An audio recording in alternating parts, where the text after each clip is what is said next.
Hi, and welcome to the video tutorial where I will be explaining how to create context-dependent movie reviews. The main idea is going to be the same as you have to do to make a regular review, but it's going to be a little bit different.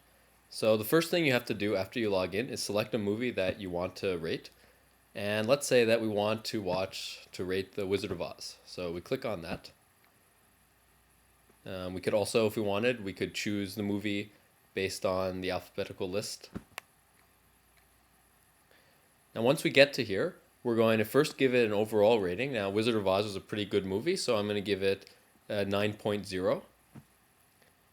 Next, what you have to do is select some feature that was important in rating how you got to this rating of a 9.0.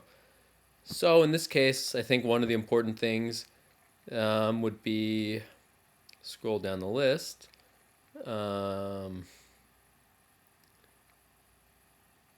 so there was not a lot of violence in this one. So I think that was an important thing for Wizard of Oz. So first I'm going to answer how much violence there was in the movie, and there really wasn't any.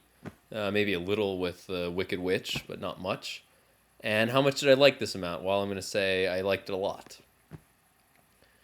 Now, the next thing to do is click Submit. And this is all just what you've done normally to create a normal review.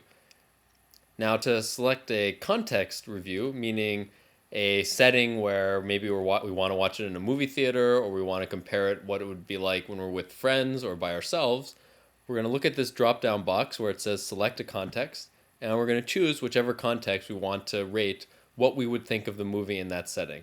So I'm going to start with, let's say, with children. That's a natural one for Wizard of Oz. And I would say with children, this movie is even better than it was in a normal setting. So I'm going to give it a 10. And the reason for this is that there really isn't much violence, and I really like the amount of violence in that, so that's going to get bumped up. And next thing to do is click Submit. And the idea here is that you're going to rate it with several different contexts and compare some of the differences. And then, instead of getting a review that says, or a prediction that says what movie we think you should see, you'll be able to tell the computer, I want to see a movie with children. What movie should I see? So in order to continue rating it, we can select another one. So let's say by myself. And you can actually select a couple of these at a time if you want to speed it up. So before clicking Submit, you can select a few in a row. So I'll say Needing a Laugh. We'll also say Christmas Movie. You can select as many of these as you want. So we'll leave it at 4 for now. So now I'm going to set all the different ratings. And so by myself, it would be okay, but it wouldn't be quite as good maybe. Needing a Laugh, it's definitely a funny movie. Christmas Movie, okay, leave it at 9.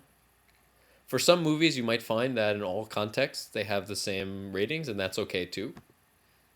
Then you'll click Submit.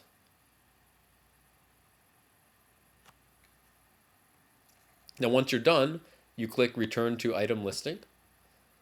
And you can select another movie if you want. Again, you can choose it. These are some of the predictions that it thinks you would like. If you haven't rated enough movies, typically you have to rate at least 5 or 10 movies in order to get some sort of prediction. If you want to keep rating movies, you would select any movie from the list. You can either search by movie by entering a movie title in the text search, or you could select it by clicking the appropriate letter that it began with. Well, thank you for listening, and have a lot of fun rating movies.